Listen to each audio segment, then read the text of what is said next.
Pessoal, vejam que questão interessante. Você pensa que é simples para responder, porque está falando só de dias da opção.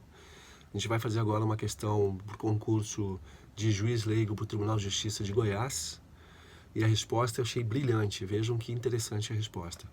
Vamos à questão. Conforme dispõe expressamente o Código de Processo Penal, o prazo para o oferecimento da denúncia, estando o réu preso, será de opção A, 3 dias, B, 5 dias, C, 7 dias, D, 10 dias e letra E, 15 dias. Aqui nós recebemos um comentário bem interessante do delegado de Polícia Civil de Minas Gerais, José Márcio Almeida, onde ele faz a seguinte explanação que eu achei muito boa. Com relação à denúncia, vejamos que o artigo 395 do Código de Processo Penal traz que a denúncia ou a queixa será rejeitada quando 1. For manifestamente inepta. 2. Faltar pressuposto processual ou condição para o exercício da ação penal. 3. Faltar justa causa para o exercício da ação penal. 4.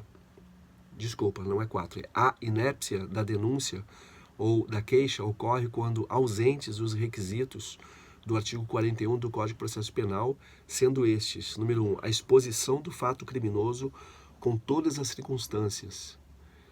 2. A qualificação do acusado ou esclarecimentos pelos quais se possa identificá-lo. 3. A classificação do crime.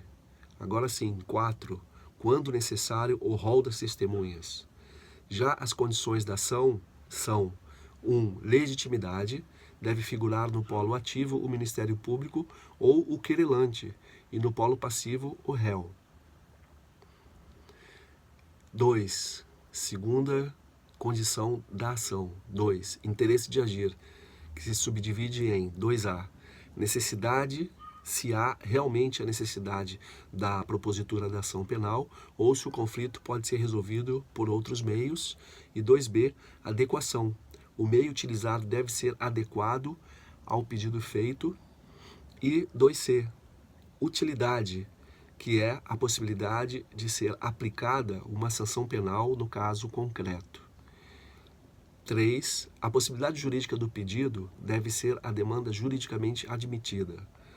4. Justa causa, que é a necessidade de um lastro probatório mínimo de materialidade e de indícios de autoria. Sempre tem o binômio autoria e materialidade. Observem isso, até no noticiário do Jornal Nacional, por exemplo, fala assim, autoria e materialidade. Vejamos outras questões cobradas com relação à denúncia. Número 1. Em algumas infrações penais, como no caso da receptação e da lavagem de dinheiro, há a necessidade de um lastro probatório mínimo quanto à infração precedente, o que se chama de justa causa duplicada.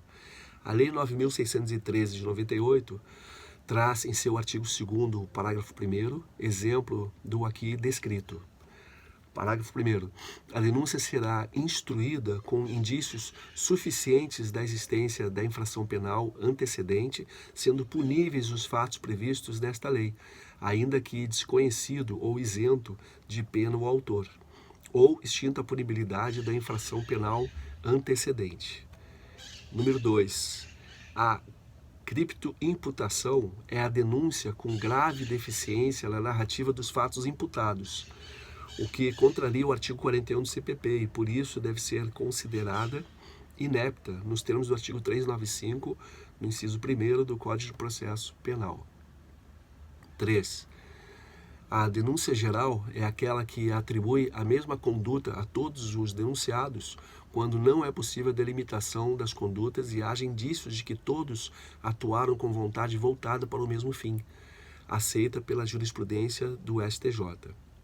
4. A denúncia genérica é aquela que não descreve os fatos na sua devida conformação à condução praticada e que viola o artigo 41 do CPP, não sendo aceita pelo STJ. Letra A. Ela está incorreta. Um exemplo de prazo de 3 dias no CPP é o previsto no artigo 58, para o querelado informar se aceita o perdão concedido pelo querelante. Vamos dizer o querelado, sufixo acusado. Querelante, acusante, sufixo ante. Letra B, correta. O prazo para o oferecimento da denúncia é de 5 dias no caso de réu preso, artigo 46 do CPP.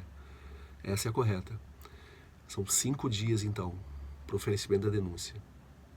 Letra C, incorreta. O prazo para o oferecimento da denúncia é de 5 dias no caso de réu preso.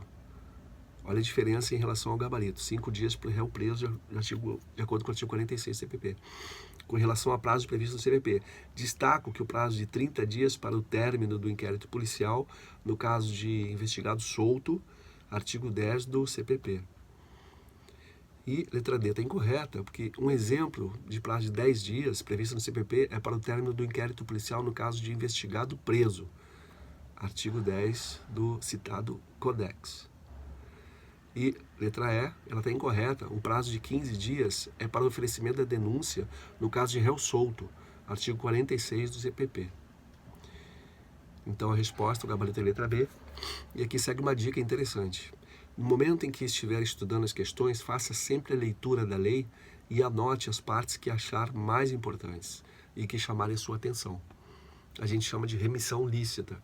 Você pega uma lapiseira, por exemplo, né, essa aqui me acompanha há décadas, é antiga, uma Pentel, e você vai e coloca uma remissão ao artigo tal, por exemplo, no Código Tributário, em relação ao 146 da Constituição. Então, se você fizer essa remissão lícita, você pode consultá-la, porque não é uma cola.